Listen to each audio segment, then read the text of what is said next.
Hello everyone, আসসালামু আলাইকুম। Welcome back to my new another blog. কেমন আছেন সবাই? আই হোপ সবাই অনেক বেশি ভালো আছেন, সুস্থ আছেন। আমরাও আলহামদুলিল্লাহ ভালো আছি। নতুন দিনে নতুন আরেকটি ডেইলি ব্লগ নিয়ে চলে আসলাম। আমি লাকি, ঢাকা থেকে বলছি। আমার নতুন ভিডিওতে আপনাদেরকে সবাইকে আরও একবার স্বাগত জানাই। আজকে আমি এই যে রান্না করছি রুই মাছ। আপনাদের ভাইয়া বাজার থেকে রুই মাছ কিনে আনে, সে মাঝে মধ্যে রুই মাছটা বেশ ভালোই পায়, আবার মাঝে মধ্যে কেমন জানি লাগে রুই মাছ। তো যেদিন রুই মাছটা খারাপ লাগে তো সেই রুই মাছ কিন্তু আমি আর খাই না, সানার বাবাকে রান্না করে দিই, ওই খাই। তারপর এই যে এখানে আমি রুই মাছ দিয়ে তারপর ফুলকপি, পালং শাক, আলু দিয়ে ঝোল করে রান্না করব। আর এই যে এই রুই মাছটা বেশ ভালো, একটু মিষ্টি মিষ্টি টাইপের, খেতে বেশ ভালো লাগছে। তো ভাবলাম যে তাহলে সবজি দিয়ে রান্না করি। আর দুপুরের দিকে আমি এই যে রান্নাটা করে নিচ্ছি। রান্না শুরু করার আগে আমি একটু বাহিরে গিয়েছিলাম। বাসায় একদমই পেঁয়াজ ছিল না, বলতে গেলে একটা পেঁয়াজও ছিল না। কিন্তু বাহিরে যে পরিমাণ দাম দ্রব্যমূল্যের কি বলবো, মানুষ কি কিনে খাবে। এই যে মধ্যবিত্তদের সব থেকে বেশি কষ্ট হয়, এই যে এত পরিমাণ সব কিছুর দাম। পেঁয়াজ নিয়েছে 100 টাকায় কেজি। তারপর ইন্ডিয়ান পেঁয়াজ ওটা নিয়েছে 80 টাকায় কেজি। আমি হাফ কেজি কিনে এনেছি, সানার বাবা বাকিটা কিনে আনবে। আমি অল্প করে নিয়ে আসলাম জাস্ট রান্না করার জন্য, 2 দিনের জন্য। আর এই যে হ্যান্ড ওয়াশটা কিন্তু আমি দোকান থেকে কিনি নাই। আমাদের বিল্ডিংয়েরই এক ভাবি আছে, সেই ভাইয়া ওষুধ কোম্পানিতে চাকরি করে। তো ভাইয়া কিন্তু অনেক কিছু পায় ওষুধ কোম্পানি থেকে, সাবান, শ্যাম্পু, লোশন, তারপর গ্লাস পাই, মানে থালা বাসন, অনেক কিছুই পাই। তো ভাবি আমাকে এর আগে বলছিল যে গ্লাস নেয়ার জন্য। ওটা হচ্ছে লাসি গ্লাসগুলো বেশ ভালো লেগেছিল আমার কাছে। চিন্তা করলাম যে দেখি আমি পরে নিব, আগে আমার এখন হ্যান্ড ওয়াশ প্রয়োজন। হ্যান্ড ওয়াশ ঘরে নাই, একদমই শেষ হয়ে গেছে। এজন্য এই হ্যান্ড ওয়াশটা একদমই কম টাকায় আমি নিয়েছি। দোকানে নিতে গেলে তো অনেক টাকা দাম পড়ে যেত। ভাবলাম যে তাহলে ভাবির কাছ থেকে একটু কম প্রাইস দিয়ে নিতে পারছি, এজন্য এটা নিয়ে নিলাম। এই যে গৃহিণীরা কিন্তু এভাবে বুদ্ধি করে যদি একটু কম টাকা দিয়ে জিনিস কেনে তাহলেই কিন্তু মানে জিতে যাওয়াই ভালোভাবে, এবং সংসারগুলোও কিন্তু অনেকভাবে মানে সুন্দর হয়। যাই হোক, আমি কিন্তু হ্যান্ড ওয়াশটাই কিনে জিতেছি, যেহেতু ভাবির কাছ থেকে একটু কম টাকা প্রাইস দিয়ে কিনেছি। মাঝে মধ্যে কিন্তু আমাদের আরেক ভাবি আছে, সে হচ্ছে ওই ভাইয়া মানে টিস্যুর এসে চাকরি করে। তো ওই ভাইয়া অনেক টিস্যু নিয়ে আসে বাসায়। তো মাঝে মধ্যে ভাবি টিস্যু বিক্রি করে, মানে দোকানে যে টাকা দিয়ে কিনতে হয় তার থেকে একটু কম টাকায় দিয়ে ভাবির কাছ থেকে নিতে পারি। তাছাড়াও কিন্তু ওই ভাবি আমাকে অনেক মানে ফ্রিভাবে অনেক টিস্যু দিয়েছে। তো মাঝে মধ্যে চিন্তা করি যে এত মানে তার কাছ থেকে রোজ রোজ ফ্রি নেওয়ার কি দরকার, কারণ সে তো বিক্রি করে। এখন আমি তার কাছ থেকে কিনেই নিই আর কি, কম টাকা দিয়ে। যাই হোক, আমি এখন এই যে সংসারের কাজকর্মগুলো করে নিচ্ছি। আজকে আমার কাছে আমার এক নিয়ারেস্ট পারসন, সে আমার কাছে 10,000 টাকা ধার চেয়েছে। যখন আমি তাকে ধার দিই নাই, আর ধার দিব কোথা থেকে, 10,000 টাকা অত টাকা আমার কাছে নাই পার্সোনালভাবে। সানার বাবার কাছে আছি, কিন্তু আমি তাকে বলতে পারবো না। তো সে আমার কাছে 10,000 টাকা চেয়েছে ধার, আমি দিই নাই। পরে আমি যখন রাজি হচ্ছিলাম না, পরে আমাকে বলল যে সে আমাকে ওটা থেকে বেনিফিট দিবে, মানে সে বিজনেস করবে, বিজনেস করার জন্য আর কি চেয়েছে। কিন্তু আমি দিই নাই, কারণ এর আগে আমি অনেকেরই দিয়েছি, ধার দিয়ে আর কি টাকা ফেরত পাইনি।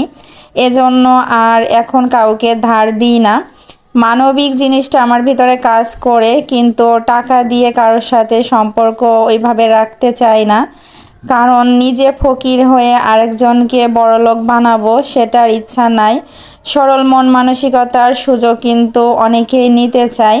সরল মনে সব কিছু বিশ্বাস করে যখন টাকা ধার দেওয়া হয় বা লোভ করা হয়, তখন কিন্তু অনেকটা ক্ষতির কারণ হয়ে দাঁড়ায়।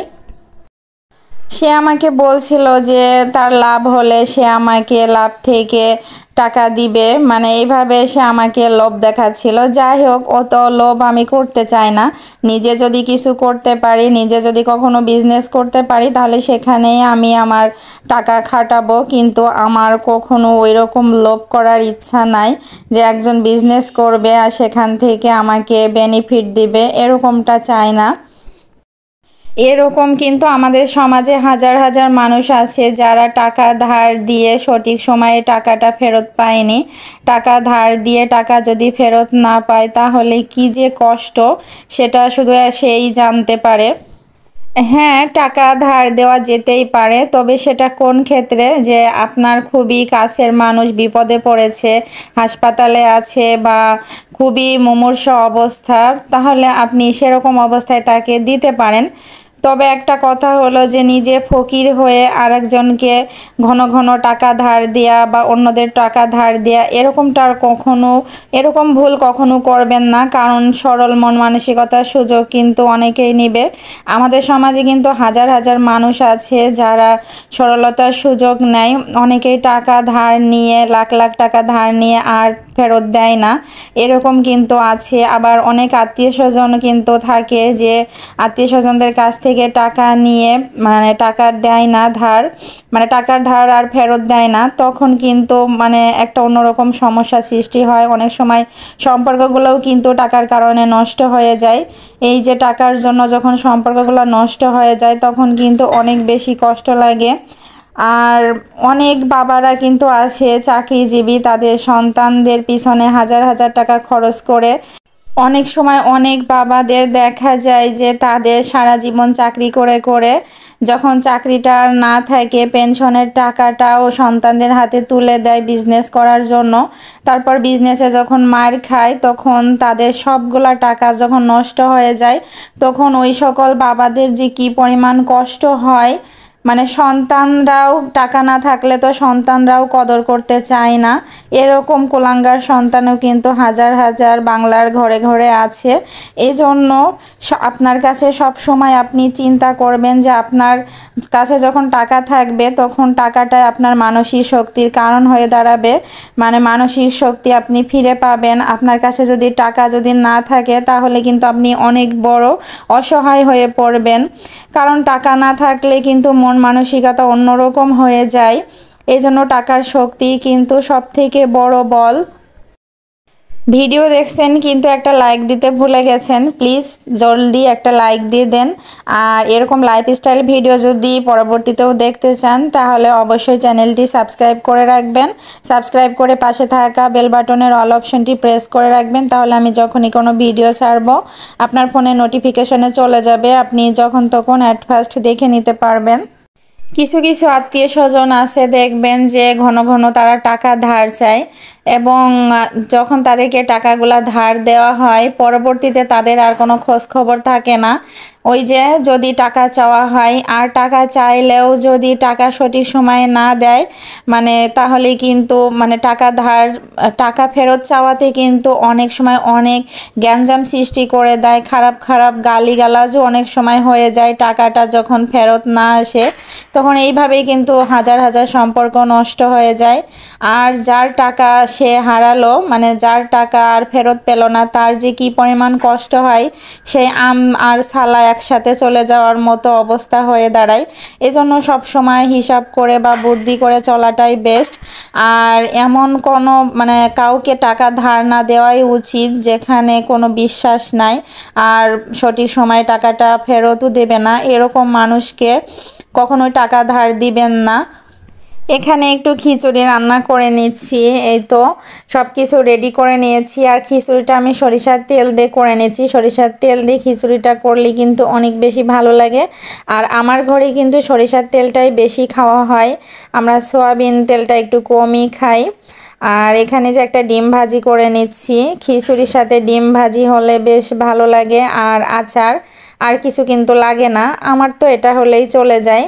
যাই হোক, এখন এই যে অল্প করে পানি দিয়ে খিচুড়িটা বসিয়ে দিয়েছি, যেহেতু গ্যাসের একটু চাপ কম আছে এজন্য পানির পরিমাণটা একটু কমই দিয়েছি, যেহেতু আস্তে জালে খিচুড়িটা হবে।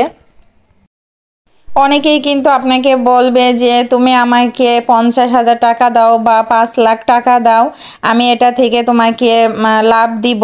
তো এই রকম ফাঁদে কিন্তু কখনোই কারোর ফাঁদে পড়বেন না, কারণ টাকাগুলা কিন্তু আপনার মার যাওয়ারই লক্ষণ বেশি থাকবে। এই জন্য ভুলেও কখনো লোভ করবেন না, অতি লোভে তাঁতি নষ্ট, এরকমটাই কিন্তু হবে। এই জন্য বেশি লোভ করা ভালো না। এখানে এই যে আমার খিচুড়িটা রান্না করা হয়ে গেছে, এখন খিচুড়িটা খেয়ে নিব। তো আজকের মতো এখানেই বিদায় নিচ্ছি। সবাই ভালো থাকবেন, সুস্থ থাকবেন। আল্লাহ হাফেজ, আসসালামু আলাইকুম।